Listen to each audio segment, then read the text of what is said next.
I was speaking in a vaguely. I think we will proceed. I would ask that we all continue in a enhanced spirit of Positive attitude? positivity, however we want to put it. Understanding that there are contrary points of view, there are methods of presentation that may rankle, and we hope they don't. And we will continue as a discussion at this point. We're running out of time to have a beer afterwards. And are we ready? Do we need to wait for our, Mr. DePremio, do we need to wait for you? We don't need to wait for Mr. Eckel. Fine. Just right. Okay, let's go ahead. Jesus.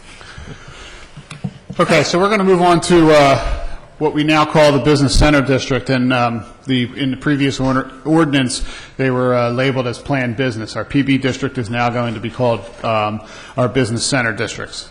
And we have 5 locations in the township that are currently our large commercial districts. We have South Old York Road, which is where the Pavilion Plaza, portion of the Colonnade, the car dealership, the new car dealership there. We have the Noble Fairway area, which everybody's familiar with, minus the northern section where the synagogue, is, the previous Saturn dealership, and the banks, where we put that into the MSH district. But we have the Noble Fairway area. We have the Abington Town Center, where the Target Shopping Center is, and then the shopping center across the street where the Giant used to be. We have Willow Grove Park Mall, and then we have Huntington Valley Shopping Center on Huntington Pike.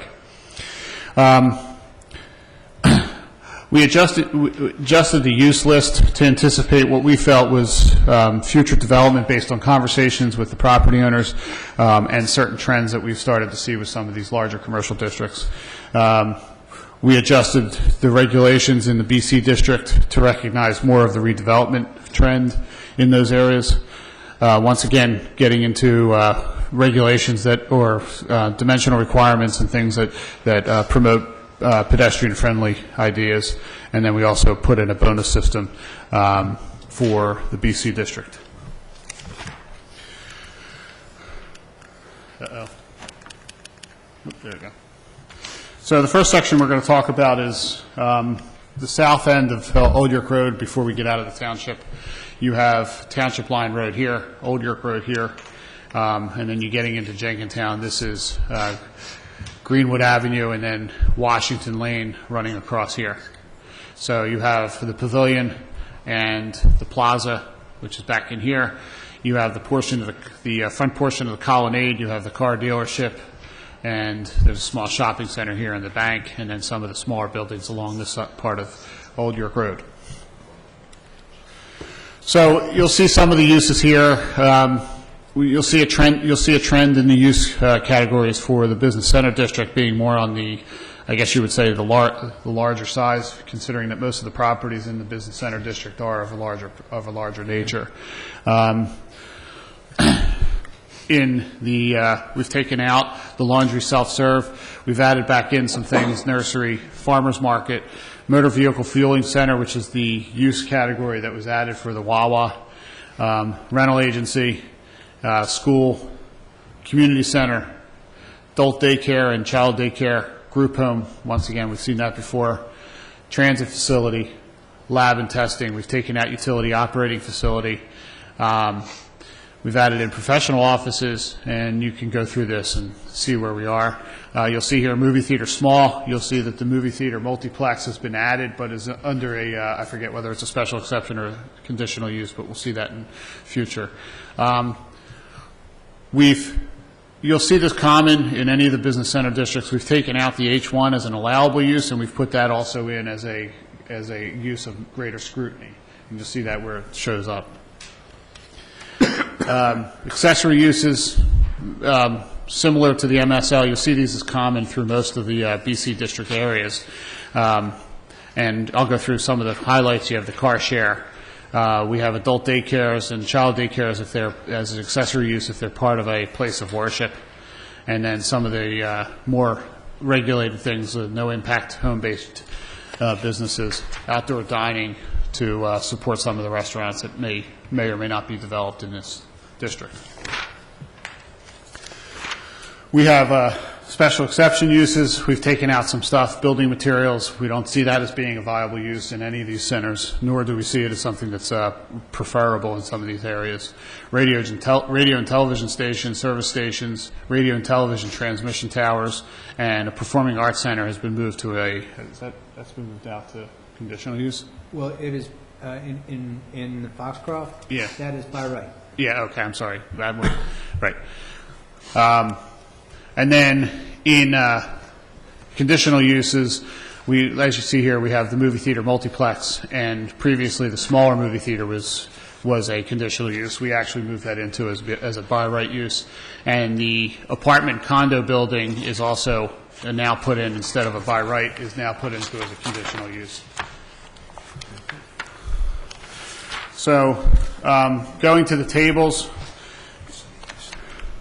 and I'm going to try to do some comparisons between this and the PB you'll see in this first section, which you probably can't read once again because of the nature of the slides, but I'll try to be as specific as possible and highlight the things that are worth highlighting. So in the density section, right now in the PB zoning district, the density designate, or the density calculation is actually based on the use. So in the H1, the density is based on the actual square footage. So if you have a one-bedroom apartment, you need 1,500 square feet of property. And if you were to actually calculate some of that stuff out, and we've done this, the density requirements currently in the H1 district would be anything from 22 units per acre all the way up to 43 units per acre if you were to do the density calculations in that sense. Now, there are a lot of other requirements within the current PB zoning district that would probably bring those density calculations down, being parking, building size, and so on and so forth. So, but just a raw density number would be somewhere between 22 and 43. I think it's unrealistic to believe that you would ever get to those, but still. The density requirement that we have in this Foxcroft area, or this southern end of Old York Road, is the common 10 units per acre, with the ability to get up to 13 units per acre if you meet the bonus system, and we'll go into the bonuses in a little bit. But you can see the density requirement now is from 10 with a maximum of 13, and if to achieve that 13, you're actually incorporating things into your development that we feel is beneficial to the township. There is you'll see in other areas of the BC district, there are some requirements for mixture of uses. There's not one for this portion of the BC district. There are... Sorry, Stephen, can you repeat that? So you're going to see when we get into some of the other areas, the Huntington Valley Shopping Center, Abington Town Center, Willow Grove Park Mall, and Noble, that there are requirements that designate for any redevelopment that you have to have a certain mixture of uses. You have to have a certain amount of residential, or a minimum amount of residential, also a maximum amount of residential, and you also have to have a certain mixture of office and retail and so on and so forth. Okay. So, but that's not the case in this area because of we understand we understand what's happening in this area. We know that what future development is, and we don't see too great of any large development happening. So the mixture is already there, and we don't see it changing to any great degree. That's why we haven't designated that for here. Intensity, floor to area ratio. You have 0.75, and then you have a 1.0 floor to area ratio with the bonuses, and remember we talked about this in the definition stages of what the idea of a floor to area ratio is, and that's related to the floor area as it relates to the total property space. Yeah. Okay. Thank you. Moving on, you have lot sizes. The minimum is 1 acre. There is no maximum. Currently, the minimum in a PB zoning district is 15,000 square feet.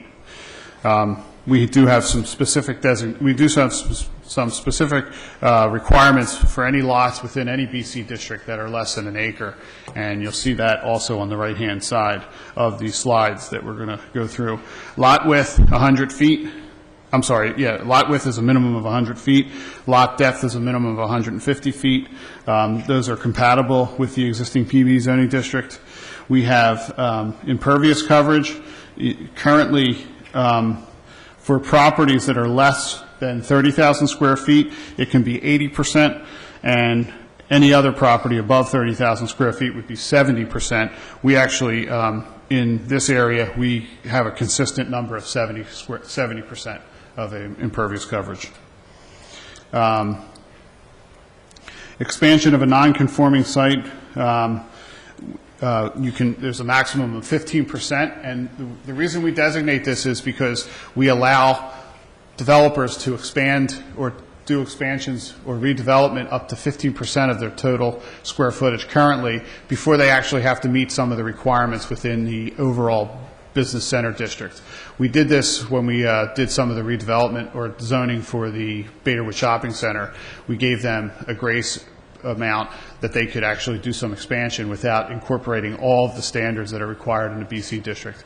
Now, Baderwood Shopping Center has actually has expired that amount of square footage by doing the expansion to the Whole Foods. Any further development that the Baderwood Shopping Center would go into, they would start getting into the built to zone line issues. They would get into the design requirement issues, and the densities would change. The percentage of mixture of uses would start to change. So any further development that they go into, they're now going to be imposed upon these greater scrutiny and greater dimensional requirements. So that's that grace amount. Is that a one-time occurrence, 15%? It's upon the initial development once the ordinance would be adopted. So let's say the pavilion, if they came in and wanted to make some changes, their changes would be, if they stay below that 15%, they'll be allowed to do things within their existing dimensional requirements, and they won't be imposed. They won't have these requirements related to mixture of uses imposed upon them just yet. Once they get above that 15%, then they'll have to go into that. But that 15% accrues, or the pieces accrue toward that 15% over time? It would accrue from the to time that of 15%, correct. Okay. The baseline would be at the first time that they come in.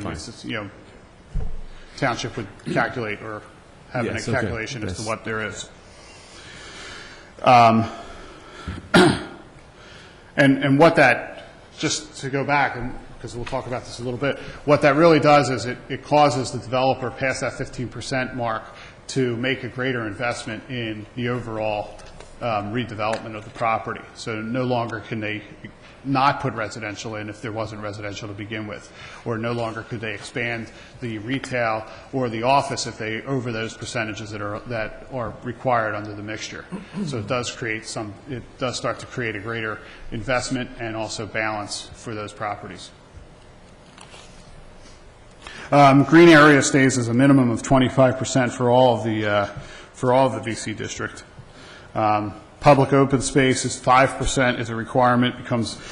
There's a requirement for public open space of 5% of the gross floor area of the building. Go into build two lines. So from a public street, you have a setback of 60 feet. From a main access drive or a private street, we don't have that requirement would center into the build-to zone. Is that correct, Michael? I'm sorry, what's that? Yeah, the build-to line here. We have a minimum mass in build two. Right. Yeah, it's just that it lined up a little bit differently than, and we used a little bit different terms for these streets and the hierarchy of them as they did in the FTD district. So you can't always directly compare. Right. Remember,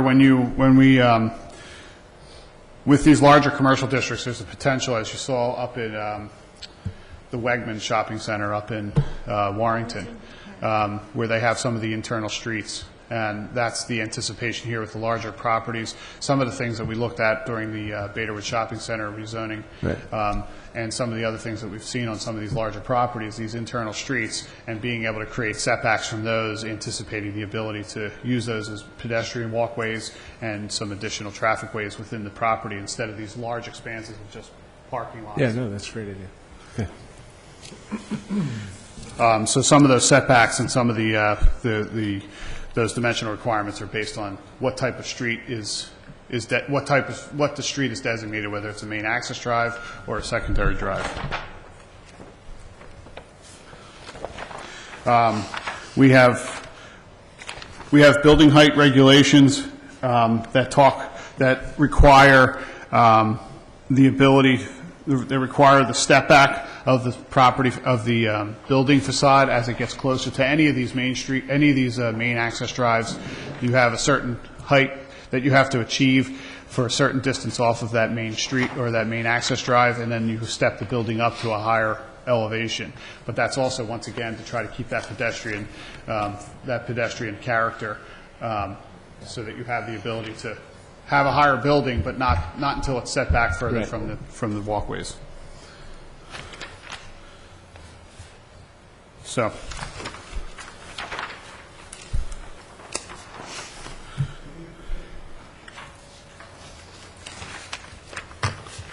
Anything else I should go through?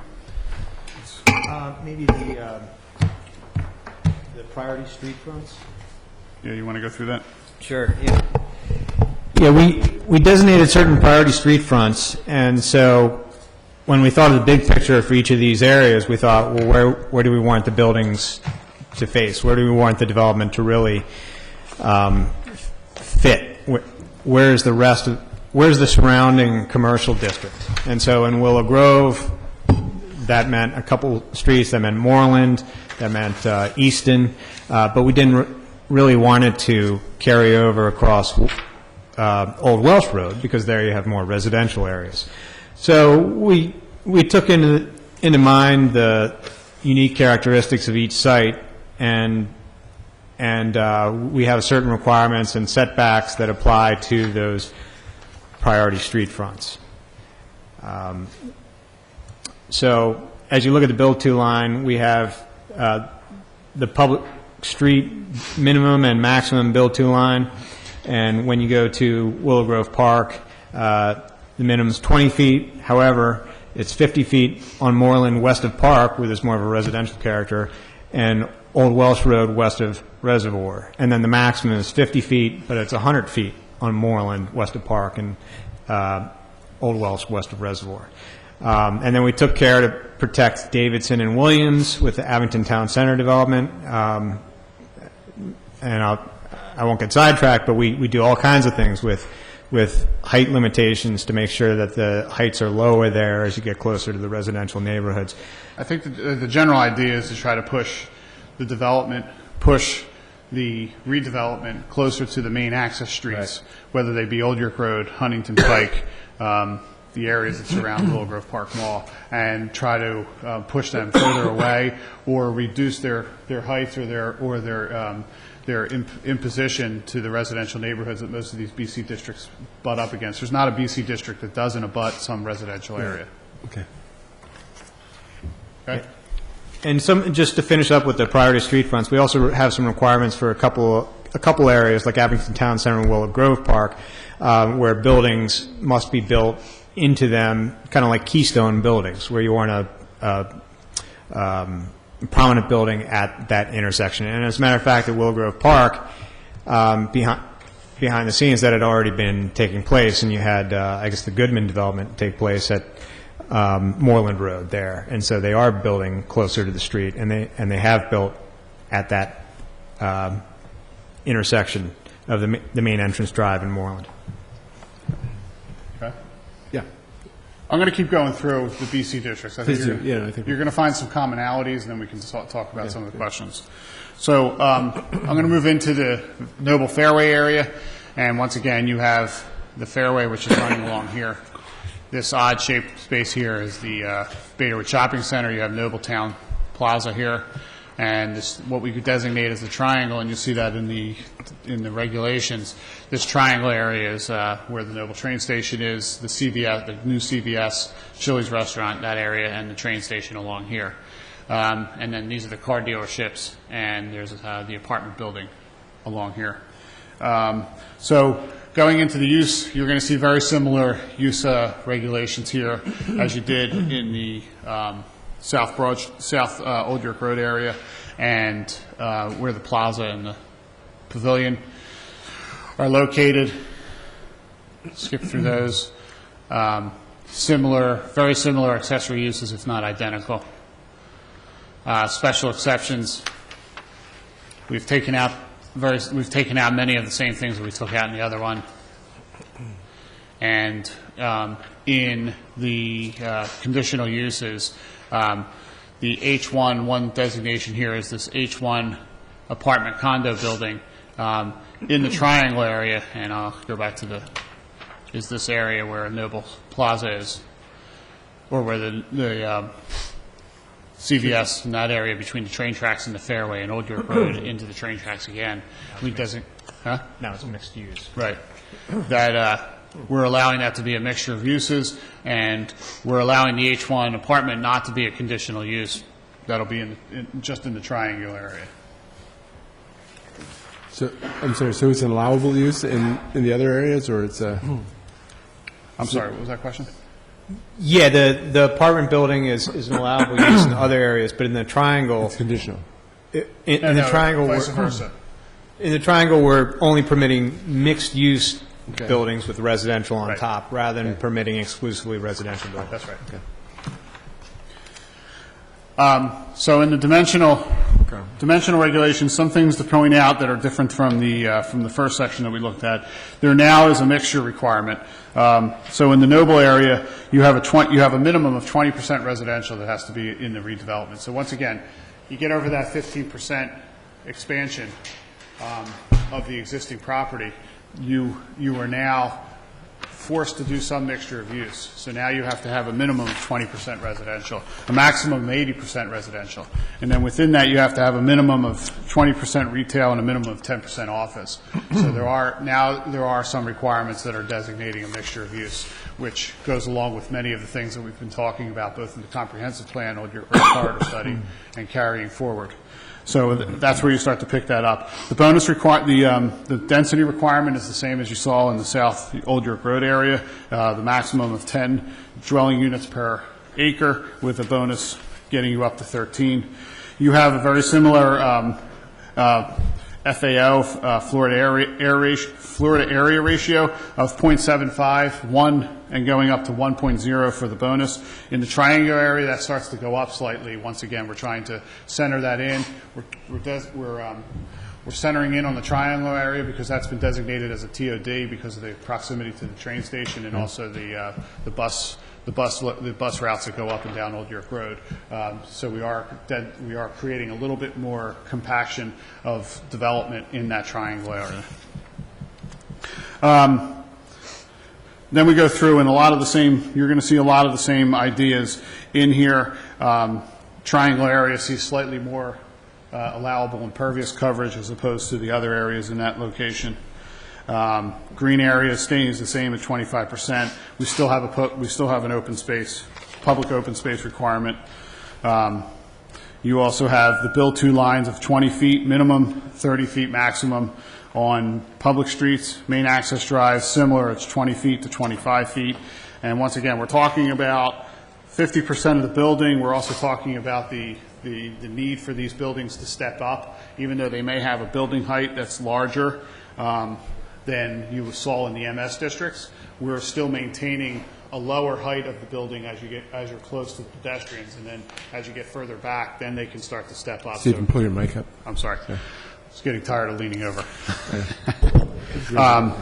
So, for instance, if you're up against the build to line, I forget exactly what the building height is, but let's say it's 35 feet. For the first 30 feet of the building, you have to be at that 35 feet, and then you can jump up to whatever, I think it's 55 or 60 feet at that point.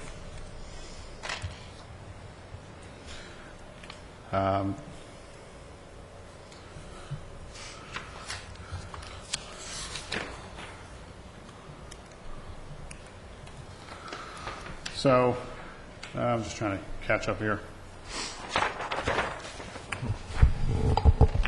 So I think in the you're going to see similar, a lot of the same regulations we use in this Noble Fairway area that we developed in the FTD ordinance, and also some of the things that were incorporated in the TOD study. But the main thing here is the mixture of use. Now, then you have a mixture of use calculation, and then you also have a specific density calculation that's not dependent on the actual use. It's actually just dependent on the actual zoning designation. So I'm going to move on to the Abington Town Center. This is London Road. You have the hospital up in this location, and then this is the Edge Hill Bridge, and then you have Target, and then the previous Giant shopping center. So once again, you're going to see a lot of the same uses, not much difference in here. Some notable changes. Once again, the H1 comes out as a allowable use and gets moved into a conditional use. Let me go back to the allowables. We maintain some of the uses that we already had, which was like a hotel in that area was already an existing use, and that's going to maintain.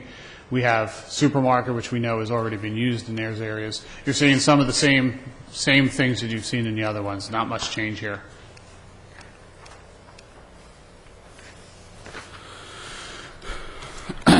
Abington Town Center, it does also it also picks up a minimum retail, minimum office. It does not have, it has a very similar as far as minimum and maximum for residential. The density drops here. We now have a 4 dwelling units per acre with with jumping up to 6 with a bonus. The floor to area ratio is the same. We have a impervious coverage that is at 70% and can be increased to 75% with some of the bonuses. Same requirements as far as the nonconformity going to 15%. We have minimum green area 25%. We have minimum open space to 5%. Another requirement. We have this is where Michael was talking about build 2 lines shall not override the site triangle. But the build 2 lines, you have 20 feet on public streets. So you're talking about on London Road and also Old York Road, you have a 20 feet. But on Davidson and Williamson, which are streets behind it, back where our Lady Hope of Christian is located, in those areas now you have to be 70 feet. So once again, it gets back into what Michael was talking about. We want to try to emphasize the development towards the public roads, more traffic areas, and get away from the residential locations. And you'll see that picked up in some of the other 2 that we're going to go through shortly.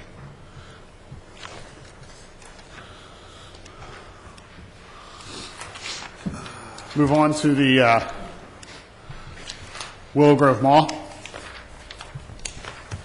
So the Willow Grove Mall location, which everybody's familiar with, you got Moreland, Easton Road, and Old Welsh, and then you have the neighborhood back in here, Preston and Coolidge. Willow Grove Mall, you'll see very similar uses. There's going to be one notable change here.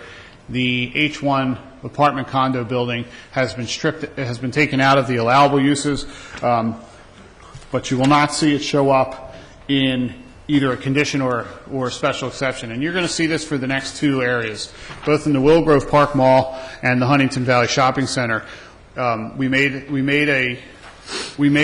making a recommendation to actually eliminate the density or the residential development or allowable residential development for those 2 areas, because as we see it, we did not see future development incorporating any residential units for both of those areas for different reasons. Willow Grove Mall has a parking issue with the way the amount of square footage that they have. Anything that they do from this point forward requires additional parking, whether it be a parking garage or anything along those lines. Residential would just expand that even further. And it's our understanding, the way the mall is set up, that and the way the size of the property, that residential is really not compatible, or we didn't feel is compatible to that property, so that's one of the reasons. In the Huntington Valley Shopping Center, it's a slightly different reasoning for that. We find that the residential areas around there are pretty single-family, and based on where the redevelopment has gone so far with Huntington Valley Shopping Center and the investment that they're putting into it, we just didn't see that property supporting residential. So in those two areas, we've taken out the residential density, and we've eliminated that use.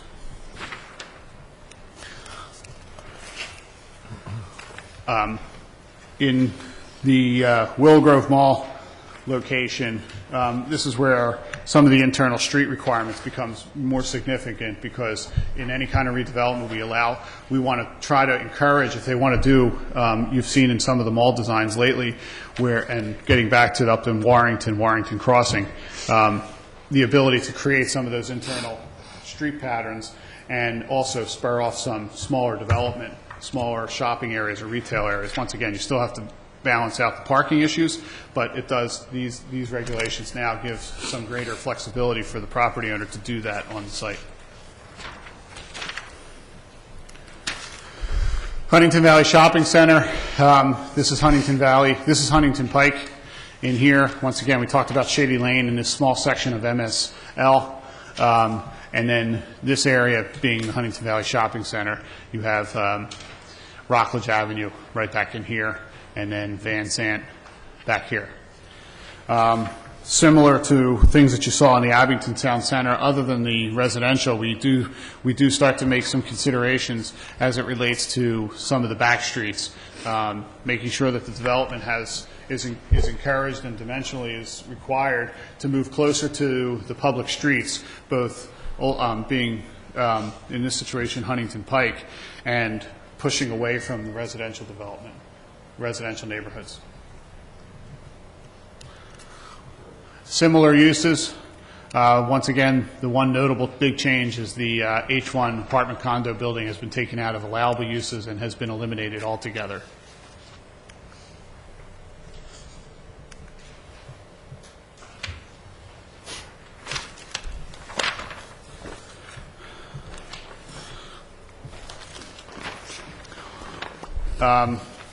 Dimensional requirements in this situation, very similar to the things that we saw in the Abington Town Center. Michael, I don't know if you can designate any specifics that should be talked about. But we do have built-to lines. We have a maximum of, we have a setback of 60 feet for any buildings on Van Zandt or Rockledge or Henrietta. Once again, that gets back into trying to push the buildings away from that area. We do have height restriction of 35 feet with a bonus of 50 feet for portions of the building, and they have to be at least 100 feet away from a public street. So once again, it gets back into that whole stepping effect, trying to bring down the properties. And that becomes more relevant in the Huntington Valley Shopping Center area because of the Hollywood section that's across the street. Right. And we do have a mixing requirement there for use types, but it does not, in fact, does not include residential. So we have minimum 20% retail, minimum 10% office. Mixed-use buildings are permitted. Quick clarification, I'm sorry, and maybe I missed it, but the site triangle that you're referring to?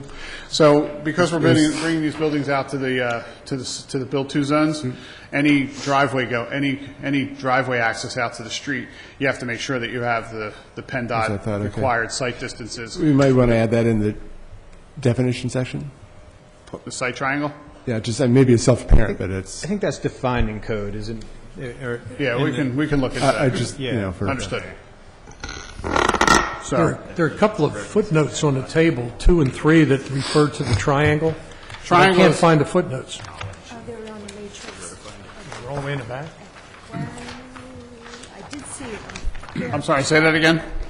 On the last page. Well, there's the table, the big table, They're on the last page. has got footnotes on it with regard to the site triangle.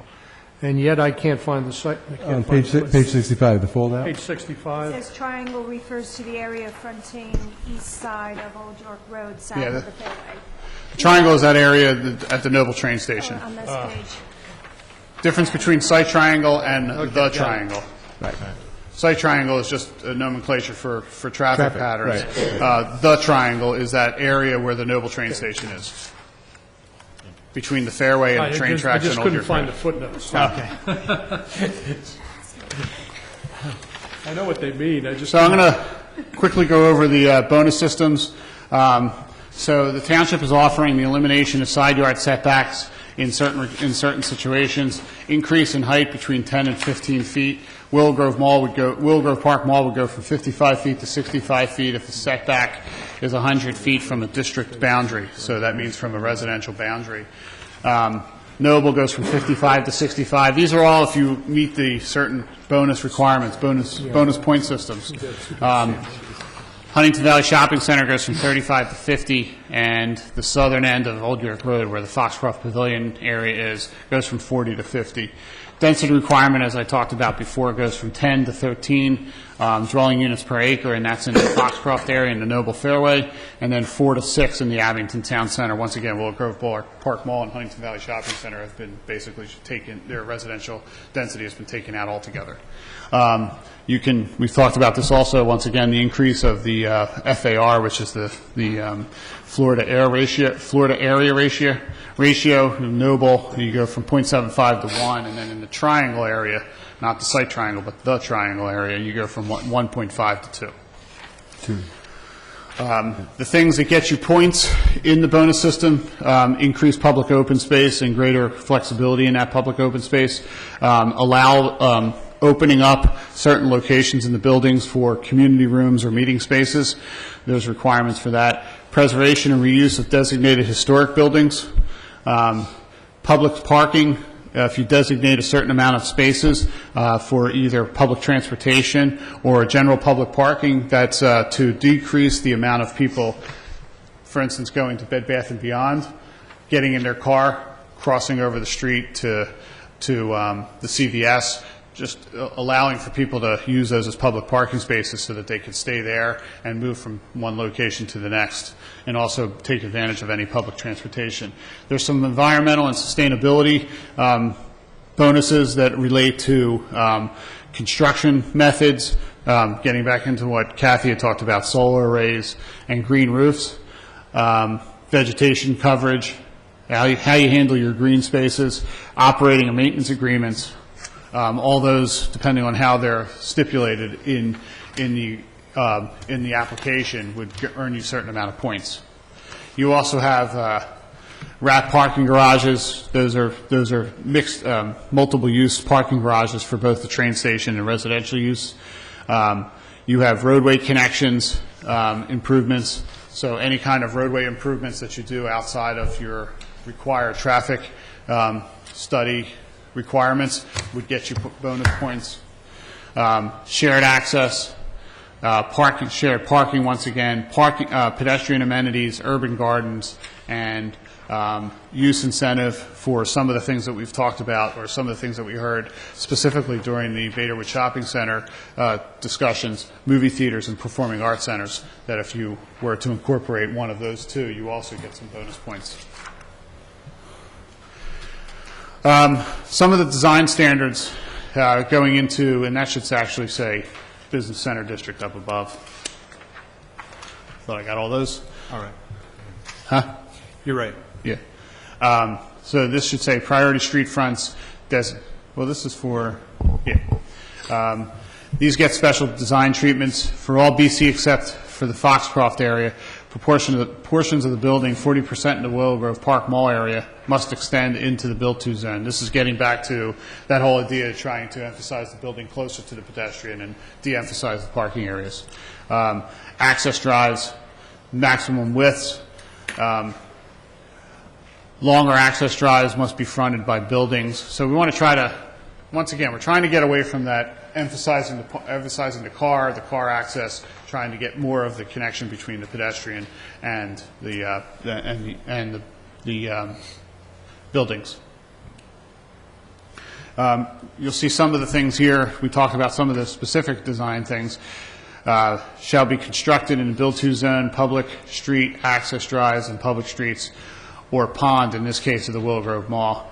We have front facades shall face all streets and access drives that the building abuts.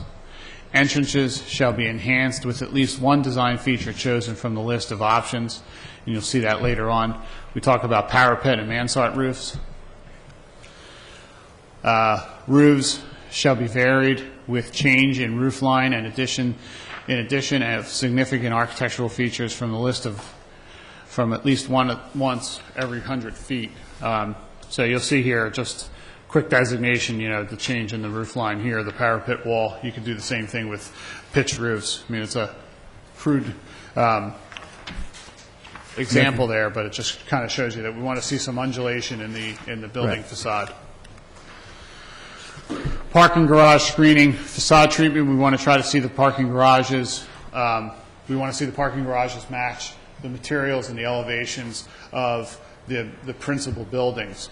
And you see a lot of this down in the city where they start to connect the buildings and they kind of look the same. They have similar materials, whereas a parking garage doesn't look like a crude parking garage. We want it to actually match the architecture of the development.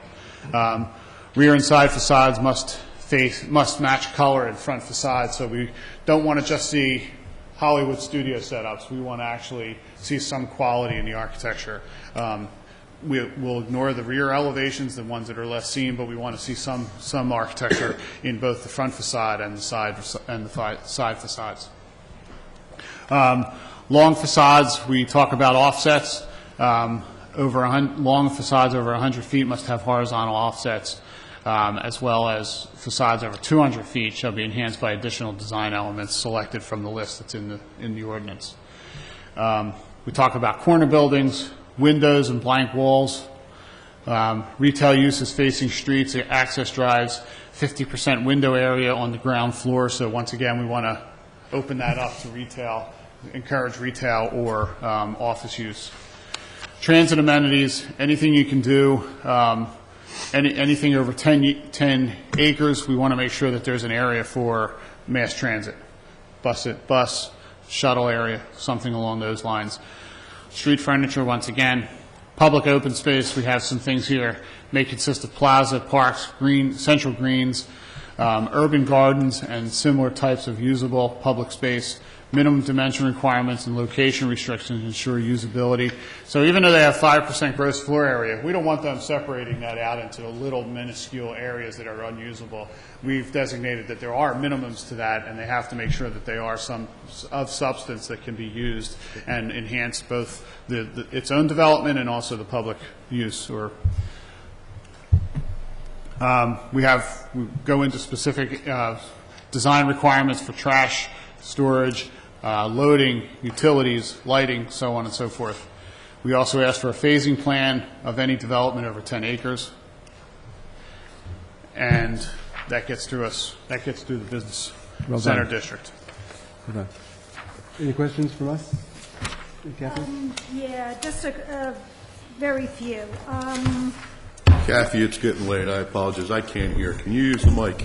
Yes. Thank you. Can you hear me? All right. Historic preservation for the bonus. It says you get 1 point if you preserve or reuse one of 2 properties. As this board's aware, and Steve and some other people, we're hoping to do a historic inventory in the coming year, so I was wondering if we could add some more general language or other noteworthy historic structure deemed by the township. Because we had so many cases where there's a historic building, but it's not on any register, therefore, it could be demolished. And I think this might give it a little bit more, some of our historic resources that currently exist in these areas,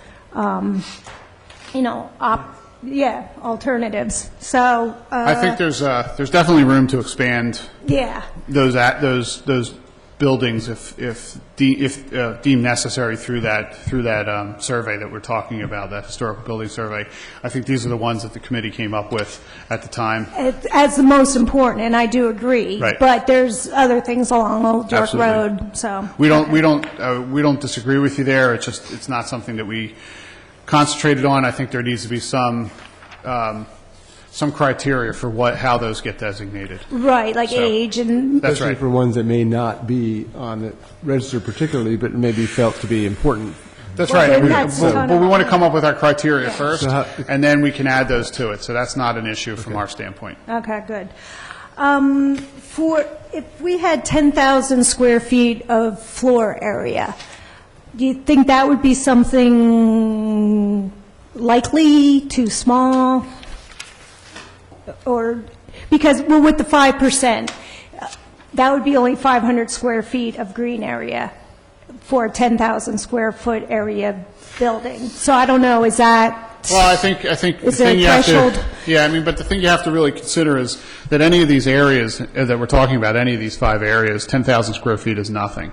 Okay, so you would expect it to be more like higher than that? Oh, yeah. So therefore, it would meet the 600? Yeah, I mean, I forget the Okay. number in the Betawood Shopping Center, but the Betawood Shopping Center, I think was, Mark, correct me if I'm wrong, but I think was somewhere a little over 100? Yeah. 100,000 square feet. Okay. So I think we're not talking about 10,000 square feet. That's something you would see more in the MSL or the MSVC district. Sorry, I can't hear you. I'm trying to... The 10,000 square feet is much more. Would be Yeah. not, We're talking about bigger okay. numbers. I was just trying to figure out the threshold for the 600. No, I so. think the anticipation, because of the requirement in the BC district, was we're actually looking at bigger numbers. Okay. So that should be a more substantial space. We also have minimum size for each of the open space areas Right. within the tract. Right, yeah, there's a mixing for lots, 1 acre, right, excluding structured parking. I mean, yeah, the minimum lot sizes, I guess. Well, so the minimum lot size, there's a couple of parcels in some of these BC districts. That And are some of the more non-conforming. notable one is on the Fairway. You have where I think it's Davis Group. It's a small building. It's actually a nice-looking brick building, but it's on a small property. There's another couple of parcels where they've just built the parking lots for the car dealership across the street. Those are small parcels, and we wanted to figure out how we could strip down some of the uses, encourage, or there would be less of a mixture for some of those those properties that are less than 1 acres, because we can't impose some of the same requirements on a smaller Okay. parcel that we can on some of these larger Yeah, parcels. okay, that's what I thought. One last thing, I believe, was with the Triangle property. With the impervious surface coverage bonus in the matrix on 63. It's 80%, or you could go up to 85%. So I guess the minimum green area would have to have a little note saying, except in cases of bonuses, because that would be, you couldn't have 85 impervious and 25% green area. Right. Okay, so I think that needs to be noted. Okay. But they would still have to meet, and this goes in general, the stormwater management ordinance and... That's right. So remember, I think you're talking about properties, specifically the Triangle area. Yeah. I mean, I would think that you're actually closer to 95% impervious as it sits right now. Right, so... So any of these impervious coverages that we would see here would bring us two advantages. One would actually increase the green space compared to existing conditions, but then just plainly, not because of zoning, but because of land development issues and DEP regulations, all stormwater management facilities would have to be upgraded. Right, okay. I just wanted to clarify that with the numbers, how they, the percentages were adding up. Right. So, okay. That's a quick question about the Triangle area. Are we looking at the backside, which is the Jenkintown side, the residential area on the other side of the train tracks? Yes. Are some of the dimensional requirements and things, considering that there was a lot of consternation by some of the residents along there about stacking particularly tall buildings toward the railroad? Yeah, I don't think any of the development that's envisioned for the Triangle would actually fit in any of those parcels on that side. Those parcels are too small They wouldn't support any of the uses, any of the dimensional. You would actually dimension yourself out of putting any buildings. I think the way the dimensional requirements are, this is designated for the northern side of the train tracks, not the southern side of the train tracks. I think what Don... No, not of the train tracks, but reconsidering the fact that the train tracks are essentially the residential district Yes.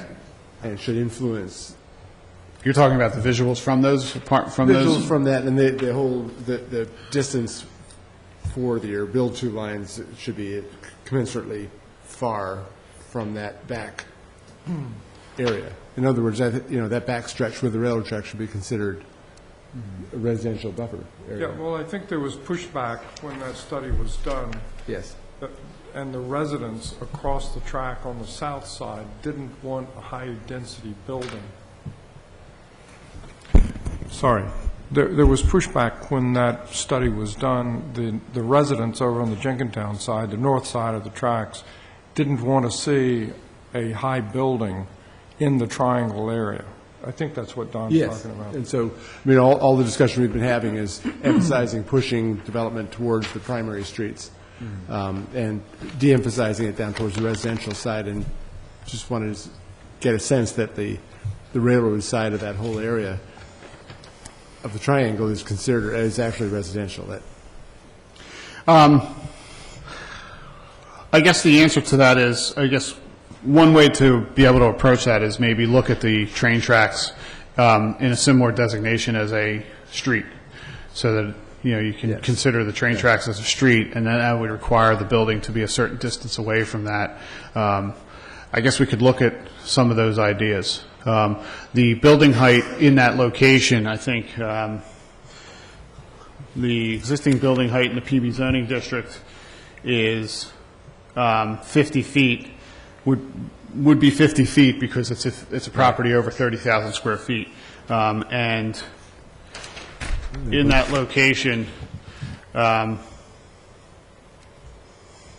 bear with me a second. Go to 65 with the bonus. We go to 65 with the bonus, and it's currently 55. So the reality is, if you just look at, forgetting about the bonus, you're looking at a 5-foot difference between what is currently allowable and what is what would be allowable. The bonus does take you up to 65 feet. There is a big difference, and there's a good change of difference in the bonus once you incorporate the bonus, but you've also incorporated some of the bonus issues. Right.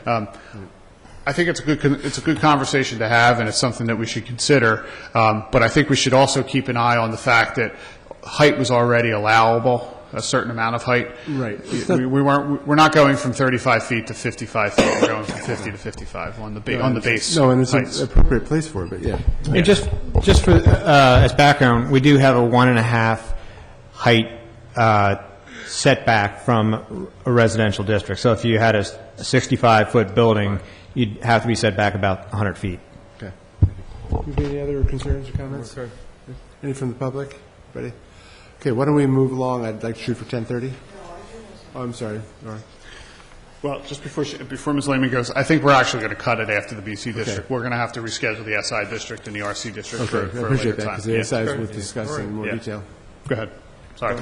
Yeah, so one of the quick things that I wanted to add is just that I also think, like with hotel, motel inn, that motor vehicle fueling stations should always have some sort of vetting process with the residents. So special exception, conditional, whatever you would make it.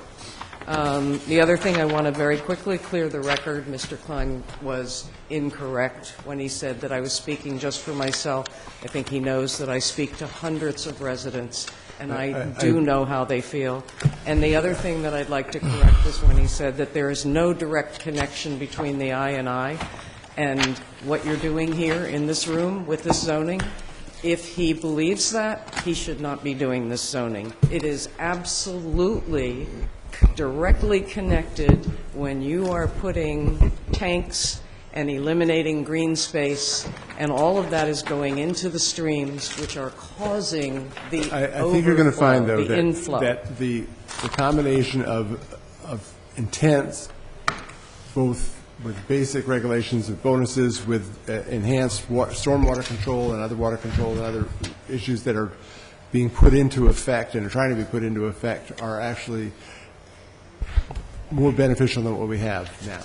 They're not, and I think the fact that the people sitting in these rooms are not always able to calculate that is shown in the fact that we have so many families flooding. Nobody knows why. It wasn't their fault, it was somebody else's. And I'm okay, telling well, you right now, it's happening here in this way, in this room, and no, it's not correct that you can take away all the green space and not have a problem with the stormwater. We have severe We understand, and that's problems not, with I don't think stormwater. that's the intent, and we really don't want to go down this road any further at this particular point. I don't think that's what's occurring. I understand you don't think that's what's occurring. And If I- everybody knew what it was, it wouldn't be happening. And think that's it's what right we there. need. We're We gonna need to have have one some more. serious talks about what is causing it, to define it, And that's- and I to take think responsibility there already for are, it. but it's, and that is what is trying to be addressed, but I think we need to go forward from here.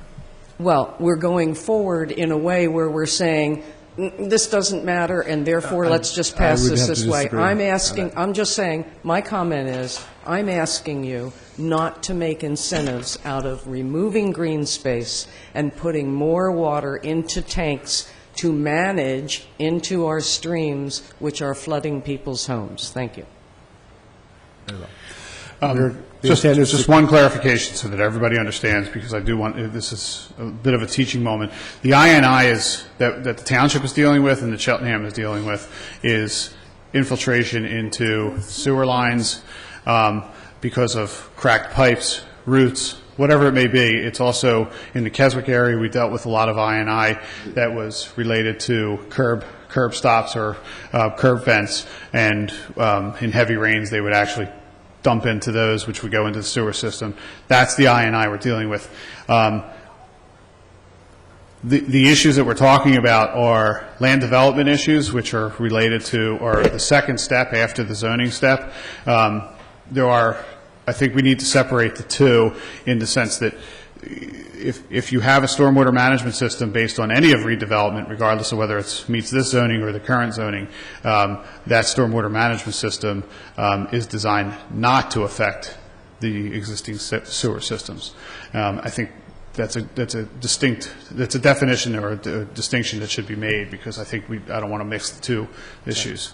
So, and one other thing I would say, purely from a Board of Commissioners standpoint, I've been on the board for 7 years, and there's been board members that have been here for longer. Mark has been here certainly longer than dealing with stuff. This township has done an extraordinary amount to minimize INI, to increase stormwater management facilities, and everything along those lines. So I take some exception with that issue. Well, So, thank you. Yeah. I need to just explain this one thing. The stormwater in the stream, when the stream comes too high, has been rolling over into the sewer inlet, the sewer vents that are supposed to vent the gas. One of the things that we were doing in this township was we were plugging up the gas vents so that they didn't get the INI. We were not controlling the stormwater.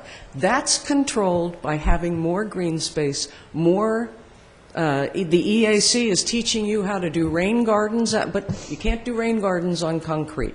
Okay? So what you're doing in this room is incredibly important, and they are directly, the sewer and the storm systems are directly connected in our combined townships. Thank you. Appreciate your comment. Before we adjourn, I just want to thank, I can't remember your names now, Michael and Stephen. Because you have really presented it in an understandable fashion, and I just think it's a great job. And I'm glad we are becoming environmentally more aware by reducing, actually, overall, our impervious surface and getting into the, new millennium. Do we have to do anything, Mark, at our next, do we have a planning commission meeting before the 26th that you know No, of? you have one the following night. The You following? mean the 26th and the 27th this month. Oh, is that when we Look at have your them? calendar. Okay. The 26th, we have a presentation, we'll pick up where we left off. And we'll add to And it. we'll add, we'll put an agenda together within the next week or so. Right. And then the 27th, your packets will be coming out at some point next week. Okay, and there's probably items. I would say at this time, Probably, there are. Oh, okay. I would say at this time, we're probably going to be looking at setting up a fourth date related specifically to the zoning ordinance. We'll have to coordinate that with the planning commission, so. It's fine. And do we need to do anything to reorganize? Mark, do you know, like, for the new Can we year? deal with that on the 27th? Sure. Yeah, I just This wanted is to the place know. for that. Okay, I just wanted to know. I have to look and see if there's anybody up for reappointment. I haven't even looked at that stuff yet. Okay. I am 3 days back from a 2-week vacation. That's not my priority. You gave 2 weeks? Yes. And I answered the phone exactly this many times. With that, Chairman Markwood, I think we're finished what we're going to discuss, and like I said, we'll pick up on the SI district. RC has very little, and then we'll come up with an agenda for the 26th. Okay, I appreciate that. Thank you. We are all set? We're adjourned. Thank you. Was that fun or what?